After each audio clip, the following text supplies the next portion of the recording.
I'll proceed, and I will hand the microphone over to Lori. Welcome, Lori. Thank you so much, Alicia. Welcome to Effective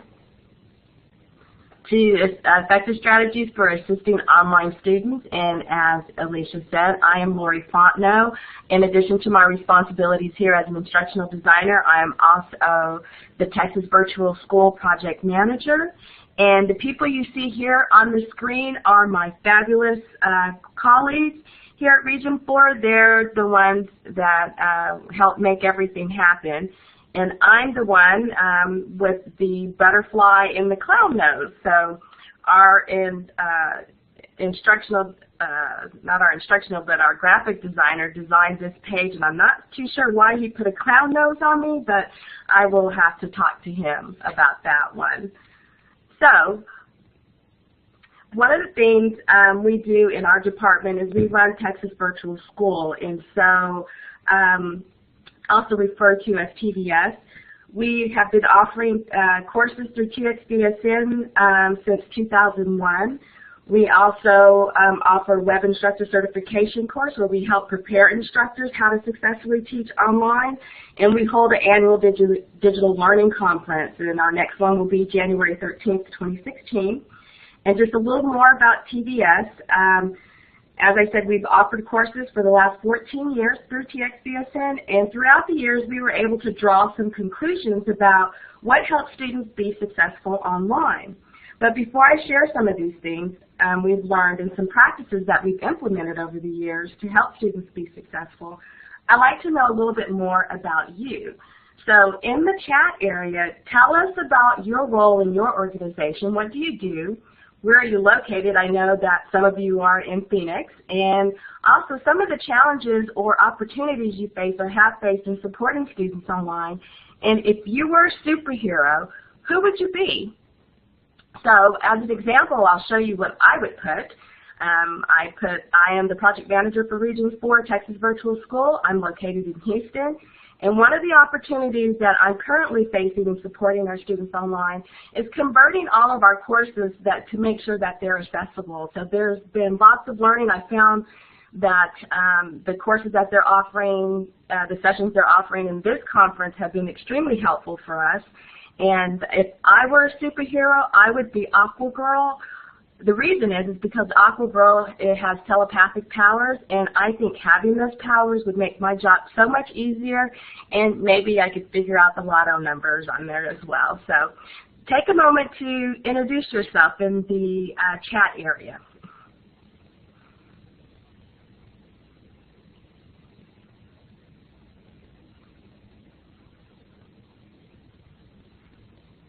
So Peggy, you are a principal and you're in Phoenix, Arizona. I'm from California on the West Coast, so I can sympathize having to wake up early. I host a classroom. Wanting to learn more about integrating technology and teaching? Yeah. Dr. Tatum, okay, you're the director of iLearn. You teach 2 graduate online classes as well. And your superhero is Daredevil, okay?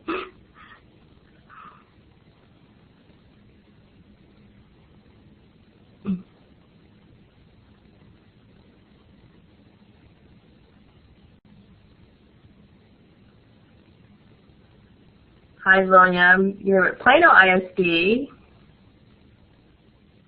Motivating students to stay on their schedule of work, yes.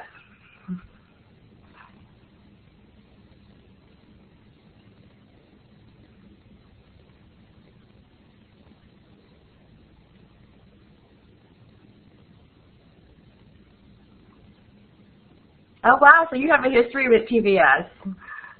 Joe Claire. Yes, I do.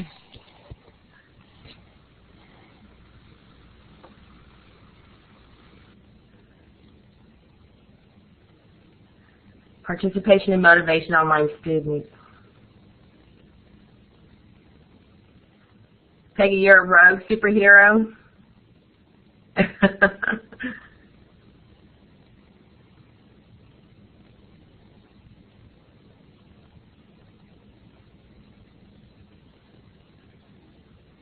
coming in fast and furious here.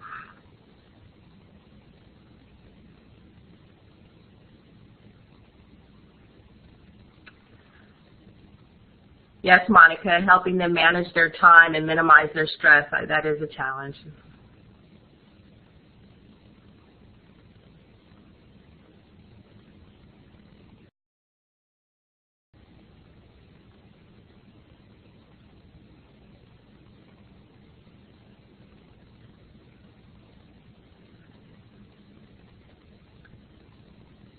And Marty, it looks like you have one-on-one. So is it more you're wanting to learn how to use the laptops with your students?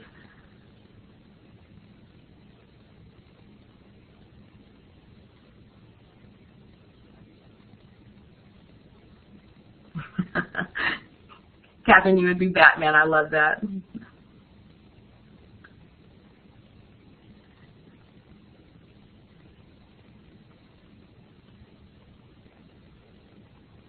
Lisa, getting your students to do work, yeah, that's tough to deal with.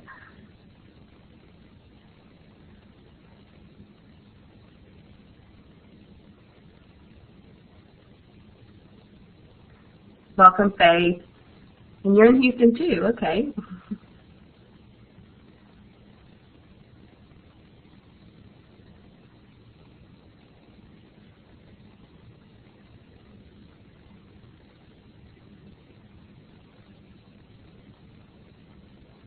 So, Alicia, it looks like I need to work with you quite a bit to learn more about making our learning accessible. I try to jump on every kind of information, every bit of information that I can about making courses accessible to students with disabilities, and also helping teachers to do that too when to understand the needs of different disabilities and students with disabilities, and looking at them as being abled rather than disabled. Absolutely.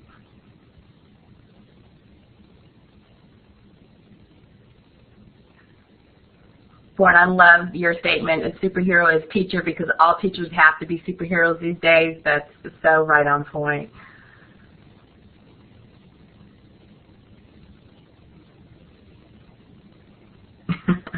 And Jennifer, you'd like to be Batgirl because she uses her brain to figure out problems. Well, welcome everyone, and thank you so much for participating in that. I love learning about who you are and what you do, and also what type of superhero you would like to be.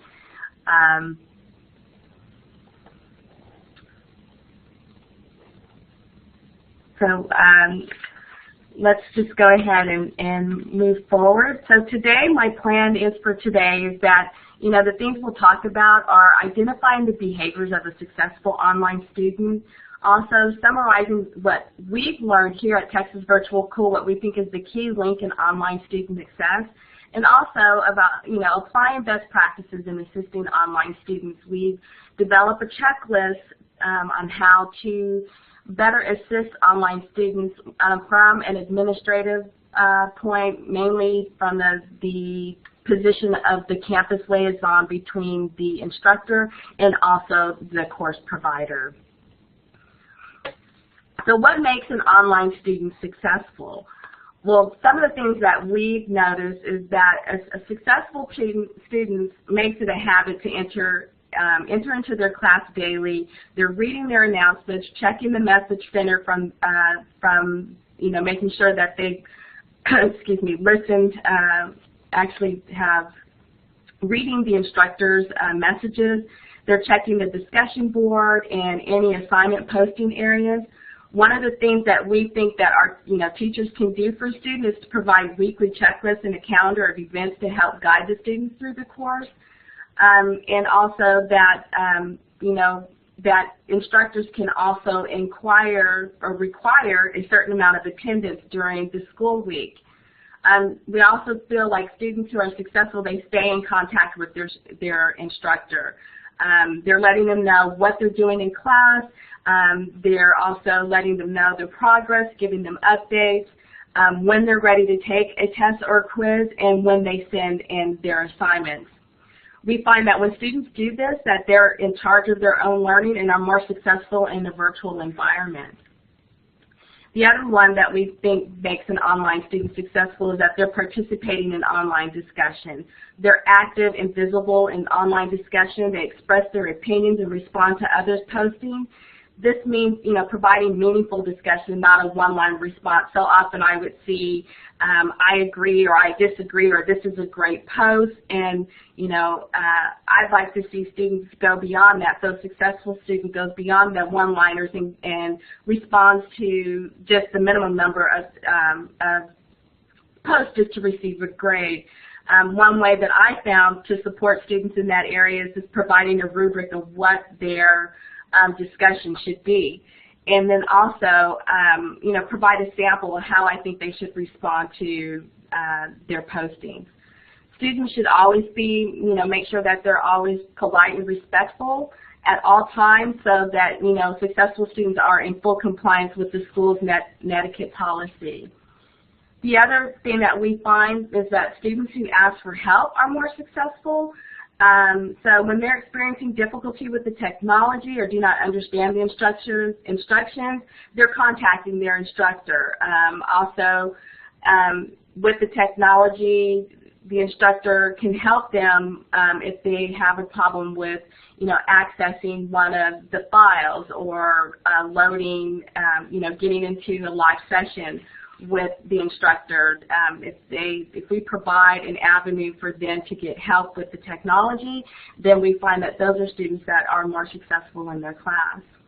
And of course, this one, and a number of you have expressed, getting them to get their work done. A successful student completes all of their coursework. So students who do that, they're providing a time every day to work on their course assignments, prepare for their quizzes and exams prior to accessing them in advance. So in most cases, students are allowed to just enter the quiz one time, and that's their only opportunity to complete their exam. So if they're prepared ahead of time, they will be more successful in their coursework. The other characteristics we find is that, a student who manages their time effectively. So if they're setting up their calendar, putting their due dates on it, and mapping out their time of when they'll finish an assignment, they are more successful than waiting until the day before or a few minutes before to upload that. Other things that we find are that students who get to know their classmates are also more successful. So they're talking and making arrangements to make sure that they're ready for their project or scheduling a time, and also just to collaborate with things. I see some things within students that are engaged are more likely to ask for help. That's right, Lauren, it is. When they're more engaged, they're more likely to ask for help. So, do you agree with some of these characteristics? These are some that we've noticed in our students. If you do, just give me a little a check mark next to your name letting me know that you agree. Yep. Yeah, thank you. And what are some other characteristics that you guys can use the chat area that you think help students, our students who are more successful?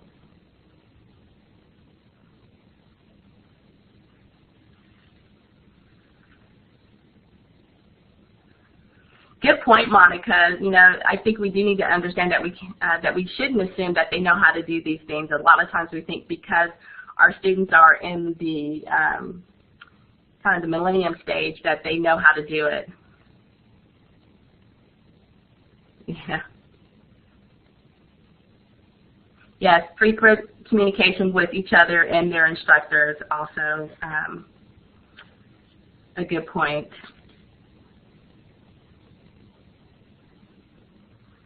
So, and I know some of you had mentioned earlier, like one of your challenges is how do we help the student who struggles online? And this is a student who I need help, but I won't ask for it. And I think this is probably one of our biggest challenges as well, is like how do we help those students? And then, what can a district coordinator or a campus liaison do to help the student be successful? And so what we believe is we believe that the campus liaison is the key link to the students and the teachers. We believe that that person is the connection between the students and the teacher, and we find if we have a strong liaison who is actively involved with the student and their teacher, that the students are more successful in it. And that is one way that we find to support students online. The daily involvement of the liaison, I think, parallels to the success of the student. And so as an important team member as a liaison, we believe that the role should include in making sure that the student logins regularly stay on task in terms of their assignment in a timely manner. They're reinforcing and motivating the students when needed. Sometimes that may mean contacting their parents or, providing a go-to person for technical issues. But what I believe is that, the key thing is to provide the students with to make their virtual experience a positive one. And the best way and how we do that is that we need to implement best practices for supporting students in their online coursework, which it means being actively involved in managing the student and communicating with the instructor and course provider, as many of you have mentioned in the chat. But here's what I think the number one thing we can do to help our online student is to share information on how they can be successful in a virtual classroom. I recommend having a discussion about successful behaviors with them prior to class starting and giving them a handout even on, the characteristics of a successful online student. It may mean walking them through the course navigation, reviewing the syllabus and expectations with them, also show them the discussion areas and discuss netiquette policies. In the very beginning, suggesting study, what makes good study habits, make those recommendations to them.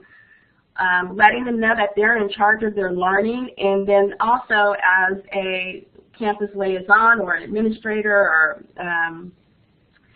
someone who's that go-between person between the instructor and the course provider, is making sure that you yourself know the course, and the course expectations. But let me share some of the strategies with you of what we've learned. So we talked about that liaison being the go-between the student and also the teacher. And here are the things that we've developed here in, making sure that we are supporting those students online. So we feel like your responsibilities to the students is to make sure your students receive access information of their course. So these are basic things, make sure they have the URL to access it, the password, and their username. So when the course provider provides that information to you, that we're supplying that to the student early on. We want to make sure that the students can successfully enter their course. So it may be if you're in a high school lab and sometimes the students are all together and taking their course, that we're checking and making sure that they've entered in. If they're accessing the course from home, maybe it's shooting an email to them and asking them, were you able to access the course? We want to make sure that the student's computer is set up properly. If they're working out of school, if not, perhaps providing an IT person to communicate with them at home to give them the information. Arrange to meet at least once a week with your student in order to address course progress and other issues that they may have experienced. Excuse me, I have a bit of a sinus infection, so excuse me. The other thing too, which is real important, is that email is public, and so it's important to refrain from sending any personal information about the student, such as grades. I know we have a policy here that if you are talking about a student in an email, then that you do not use their full name, and we certainly don't send grades over email. We provide a secure place for the instructor to pass that on to the district or to the school. Other responsibilities to the students in helping them be successful is keep parents of your students informed of the child's progress. I think that's so important in getting them involved in communicating to them where the child is and making sure that they're on task. And then, of course, arranging for proctor for the major exams, and also to make sure that you're providing the passwords to the students, in which that's what you obtain from the instructor prior to the scheduled time for you to proctor the exams. So I see there's some things in the chat area that I'm reading through. Lori, William asked a question about students any problems with students using Macs and the coursework not being set up for Mac, and there's been a little bit of dialogue about William is saying that in Plano they're Windows-based, and he teaches BIM, and Microsoft doesn't have a version of Access for Mac. Have you ever had an issue with that in the Texas Virtual Schools? In fact, we did. We had one student who was accessing the course from home and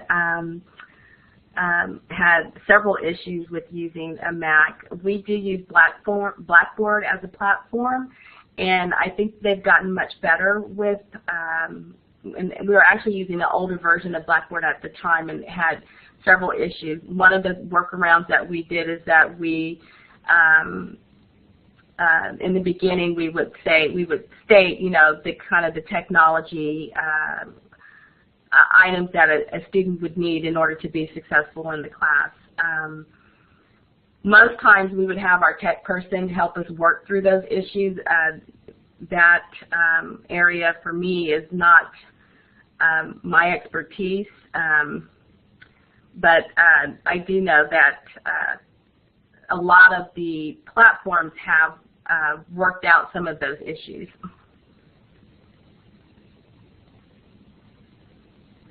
Yeah, so like William was saying, I teach, and Microsoft doesn't have a version of Access for Mac.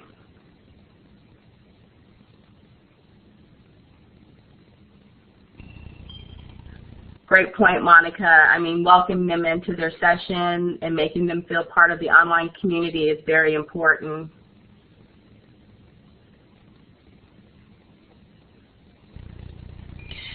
And one issue with Mac, with students using Macs, and of course, if you have a particular program that you need and it doesn't play nice with your PC-based platform, getting real friendly with the tech person and seeing if there are some workarounds that they know of with their system in mind, and also, of course, just getting other Mac students to work together so that they can maybe figure something out. That sometimes the Mac kiddos can be really tech savvy and can help each other with supervision, of course. Absolutely. Yeah, we work quite a bit with our tech group if we have a student who is having an issue with the technology in terms of the compatibility of it. Yep. Monica, I like that you've had, you partner your students and encourage them to exchange numbers.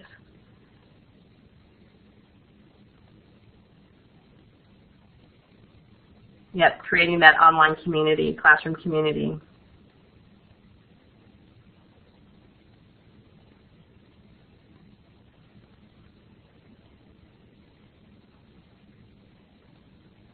Yep, I love that. Thank you guys so much. So the other part, when we talked about the campus liaison and working with, being that person between the teacher and the student, we've developed a checklist for your interaction with the instructors. And what we feel is like, as a campus person or the campus liaison, working with the instructors and initiating the contact with the instructor during the first week of course, I think that's another way that we can support students. And then also sending information to your teachers, such as the school calendar, your contact information, student IP information, any due dates of required reports and grades, so that the instructor knows ahead of time and how she can support you in supporting the students. We just think this is so important. I can tell you a situation that we've had with a particular campus where the campus liaison was not responding to the instructor at all, and we actually intervened and asked the principal if she could assign someone else, and just explaining that it is so important that you respond to the instructor and also be a support person for that instructor in helping the students. Our thing, bottom line, are the students. We want our students to be successful. So, we're asking that they respond to any instructor questions within 24 hours so that we can help students be successful. The other piece, too, is to check the messaging tool in the learning management system. Sometimes that is, yes, I'll be happy to pass the PowerPoint on to you, Monica. Sometimes that is what we like to do is keep the communication within the message center so that we have record of it, and that they should, as a campus liaison, that you should be checking that area in the classroom to make sure that you have all of the messages from the instructor. Also, be willing to prepare dates and locations for end-of-unit tests and final exams that must be proctored, and then prepare to find a substitute liaison when away from the school more than 3 or 4 days. Let the instructor know so that the instructor knows that you will be away and that they have contact information of the sub. Again, that campus liaison role is so important to the success of the student, and keeping that lines of communication open with the instructor is key to the student's success. We also believe that there should be some security and privacy measures there, making sure that if there's any phone conferences, that you are conducting those phone conferences with the instructor in your presence with the student, to maintain security of messages and, carbon copy all concerned parties. So if you're having to communicate an issue about a student, making sure that you keep in mind the privacy measures, because again, email is not is public, and you want to make sure that you're not violating any privacy laws. And then maintain security of progress reports, activity reports, and grade transfers. Never deliver through public email. One of the things that we've done as a course provider is that we will, if we have a request from a school for grades, we will, what we used to call snail mail, mail it through the U.S. Post Office, as opposed to ever delivering the grades via email.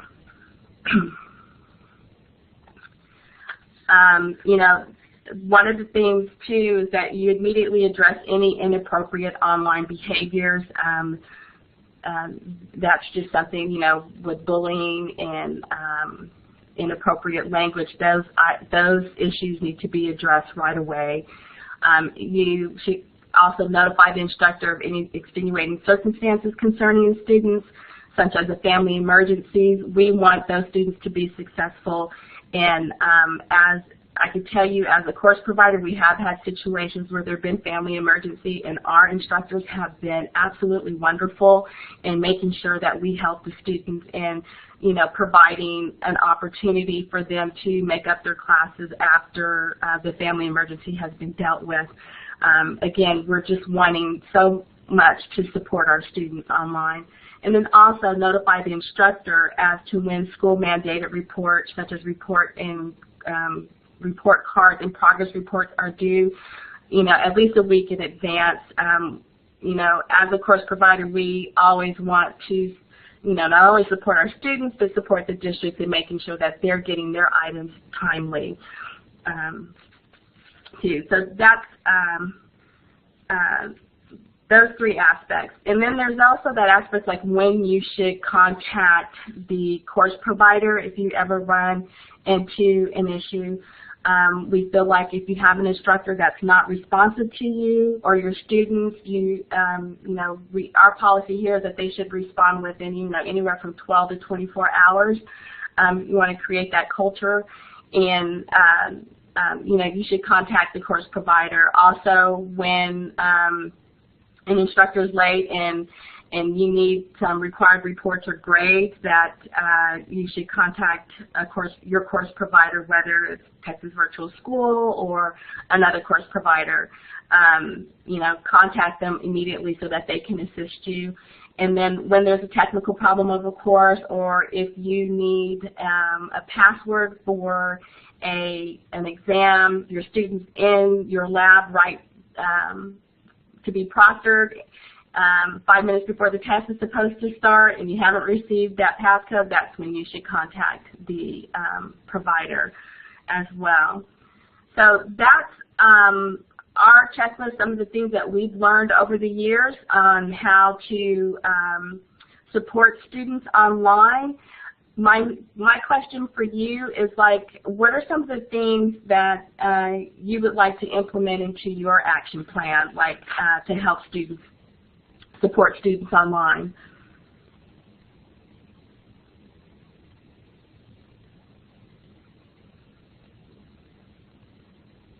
What are some other things that you do?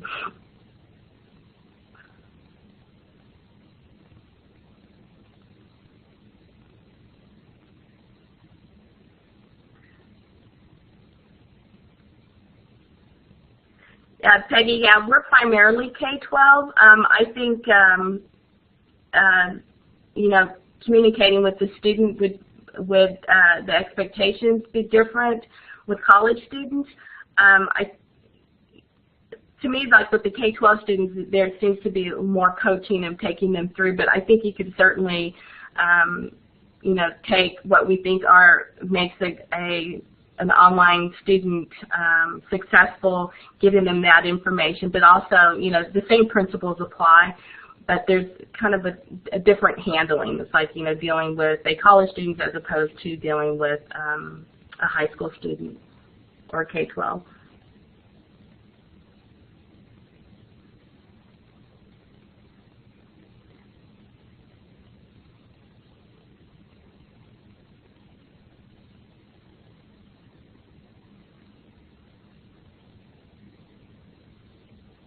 Yeah, there are some similar situations. What are some of the things you think, Dr. Tatum, would be different for the college students? Yeah, in many cases the teacher is always at the college level.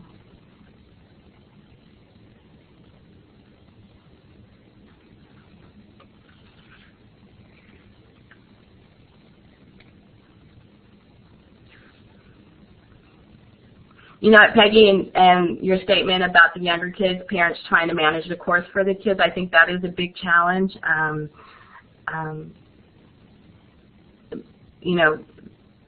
sometimes it's hard to decipher, if the kids are actually doing it or the parents managing it. We have a statement in our policy about students completing their own work. Yeah, time management is a big one. I think, having even a class for time management to help students manage their time.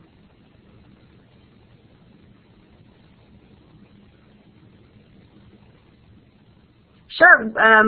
Alicia, can we open the microphone up for Dr. Tatum? Yeah, let me check to make sure how many are open. Yeah, let me check to make sure. Okay. Yeah, 6 people can talk at once. Hey, Lori? Yes.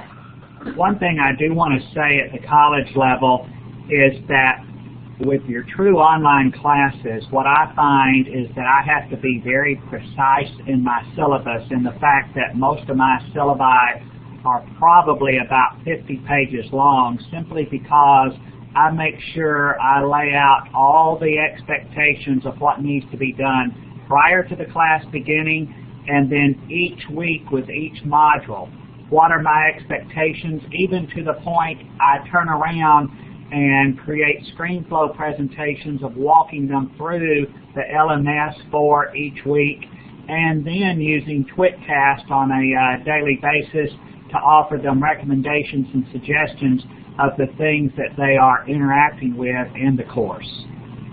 Absolutely, and those checklists, I know when we even build our professional development courses that are strictly online, providing those checklists and listing the expectations are so important. I know in my very beginning time when doing online professional development, I felt like I wasn't getting the results I needed, and I had to go back and look at my structure and say, you know, well, maybe I need to put an example, you know, in terms of walking them through or providing a video of what the expectations are,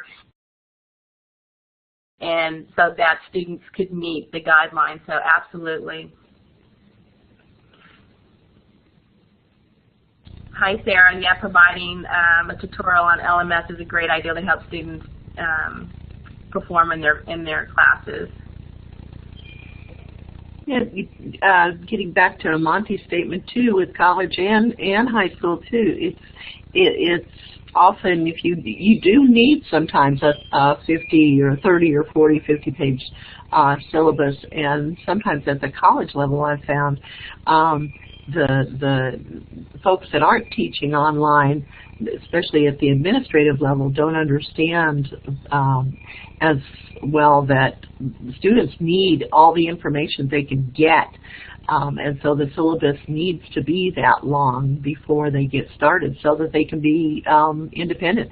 It saves the instructor a whole lot of time in the long run to give them all of that information up front rather than just say, okay, here's a syllabus and it's 2 pages long. Yeah, you're absolutely right.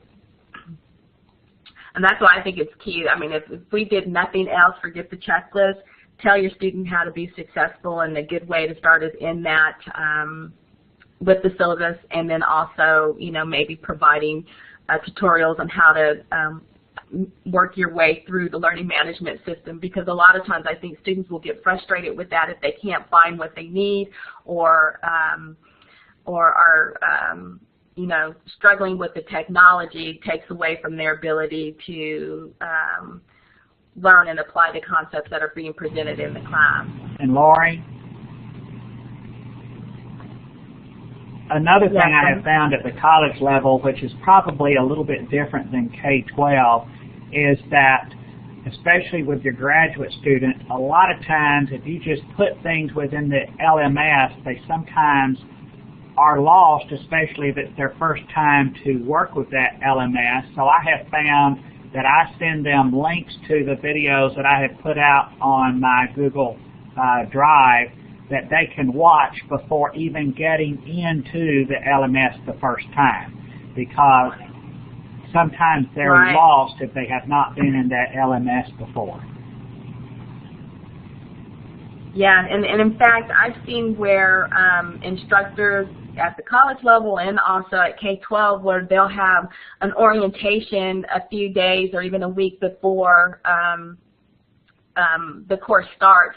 And then within that orientation, the students, whether it's K-12 or college level, have time to just play around in there, if you will. So that's an absolutely great point. Yeah, at least a week of orientation at the very beginning of the class, of the course. It just saves so much time in the long run. That's a great idea, Monty. Mm-hmm. Yeah, and one of the things that is done in our courses too is that our teachers will set up kind of a scavenger hunt, if you will, like how to access their information, where would they post their assignments, or how do they respond to discussion boards. They even make it we'll create a task for them to do as well. So, yeah. Yeah, those little practice activities to get them to submit just a little assignment that they can do, so you can see if they can submit assignments okay online and things like that. Monica mentions love the scavenger hunt. Yeah, that's a great idea, especially if students aren't willing necessarily to look at thoroughly at the syllabus. They just print it out and set it aside. But having a scavenger hunt to use the syllabus is a neat idea, and it's fun, especially for high school students and undergrad. Yeah. And Monica, you're so right about even the adult learners need support in that way. I think the same principles can be applied in professional development for adults as well when they're taking an online course.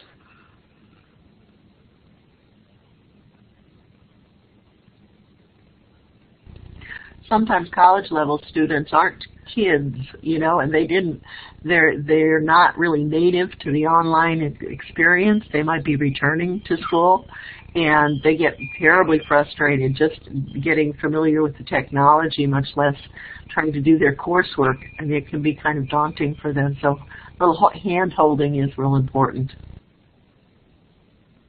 Yes, as well. And I think someone mentioned, and I apologize, I don't remember, I just saw it in the chat too, about time management for students, but also for us as online instructors. I did a professional development a couple of weeks ago, and I was up at 5:30 in the morning and didn't shut down till almost midnight grading papers and responding, because I think, making sure that I provide meaningful feedback is very important to me, and another way that I feel like I can support my students while I only provide professional development for adults, but I think it's a great way to support them by providing meaningful feedback on their assignment submissions. And it's very hard, especially when I feel a huge obligation to make sure that I support my students into helping them be successful just when they take the concepts that I'm teaching and have to apply it in their environment. So I struggle with time management all the time when it comes to that. Well, Lori, the timer has dinged, which means that we have about 15 minutes left. We've had a very active chat, but wanted to make sure to open it up for any questions that everybody might have, so that we make sure that we touch on anybody's questions that might come along as we've been going along chatting.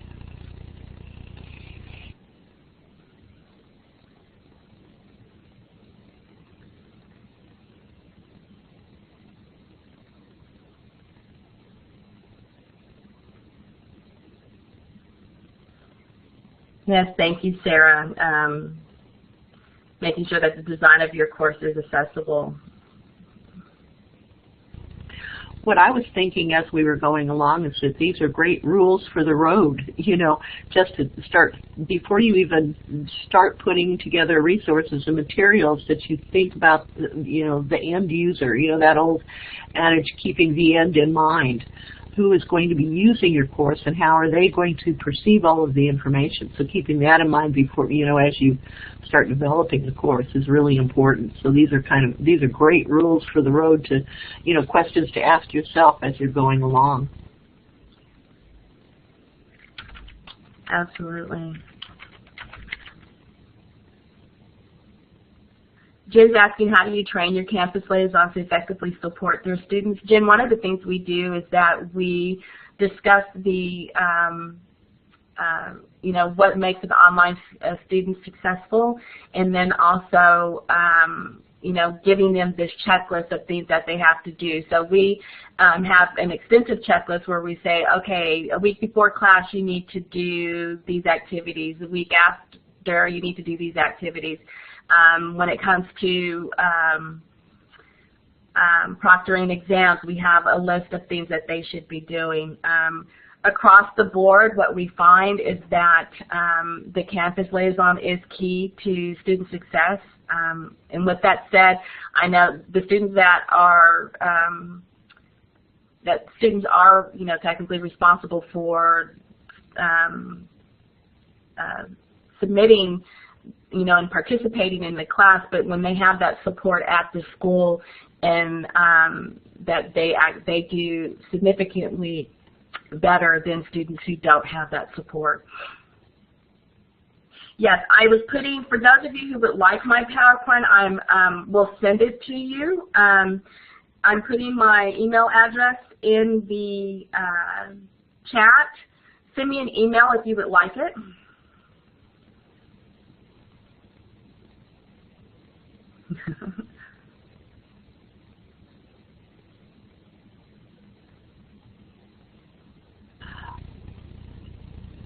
I'll have to look at that one, Monica, and see, you know, what resources they have too. One thing that participants can do too is save the PowerPoint themselves. You can go up to the File button, menu button, in the upper left-hand corner, and click on it and drop down to Save, and click on Save, and it'll give you the drop-down menu to save the whiteboard. And that should save the PowerPoint. Thank you, Alicia. Yeah, Sarah is part of our team here, and if I take you back to our picture here, I'll show you who she is. And she's fantastic when it comes to, you know, reaching out to the liaison to make sure that, you know, if they're not responsive, that they are. And so Sarah is the one with the mustache and the beard holding the picture. So.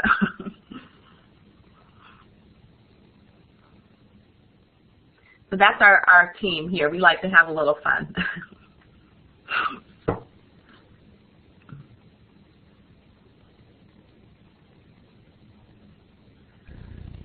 Okay, are there any other questions? Hi, Sarah.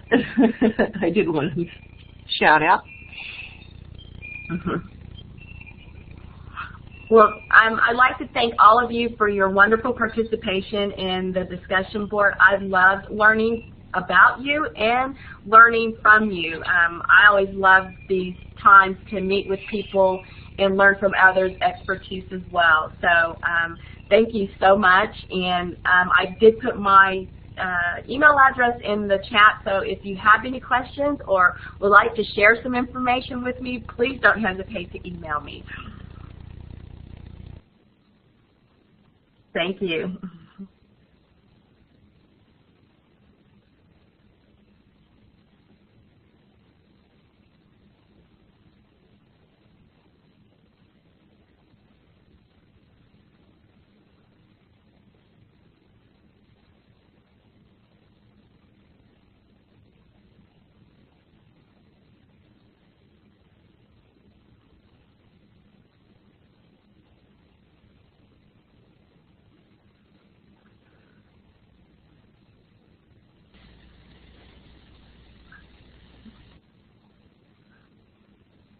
Alicia?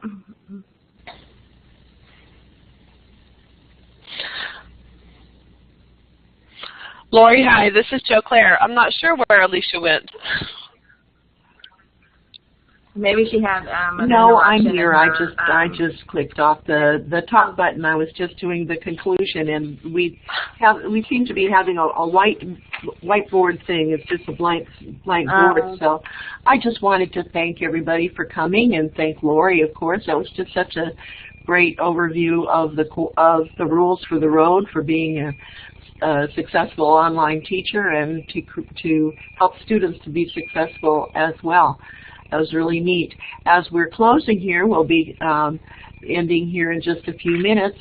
Wanted to let everybody know that you will receive, if you are attending live this morning, you will receive CPE credit, and it will be placed in your attendance record that will be available, your certificate of attendance with all of the courses that you've attended in this conference. It will be available to you at the conclusion of the conference. If you are viewing the recording of this presentation, you'll need to acquire the CPE credit yourself by going to the record of attendance and clicking on and recording your own attendance there. You'll be able to access your CPE certificate certificate of conference attendance. It's ongoing, it's dynamic, it's been updated for you, but then you can receive the actual copy of your certificate at the end of the conference. So if there isn't anything else or any other questions, I think I touched on everything that needed to be said. Anything else?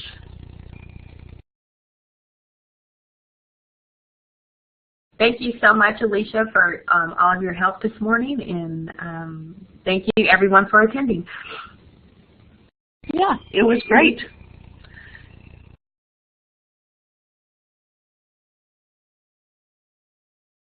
Looks like we had a really lively chat, Lori. Yeah, I loved it. I loved it. I was presenting and trying to read at the same time, but some really good suggestions in here. And well, it looks like we had a lot of people here that have been teaching online. I recognize some familiar names, and so we've all kind of run into all those little bumps along the way and overcome some of those issues. Yeah. And especially with high school students, it can be pretty daunting to keep them all. Sometimes I liken it to herding cats. Yeah, it is. I know we've, when we've gotten concerns, and PBS instructors have been absolutely wonderful in making sure that they're supporting their students and getting us involved at the right time. If we need to reach out to the district and say, hey, this liaison is not working out, or could you, either assign someone else or, help us get them on track. It's it's a team effort. It's a team effort. It definitely is. It was neat that you brought in the liaison piece, and how critical that is. Man, when a liaison doesn't play nice with the instructor, it can be a real nightmare. Yes, it sure can. It sure can. So, Alicia, be sure to stop the recording. Oh, yes, I will. Thank you for reminding me. I was kind of waiting for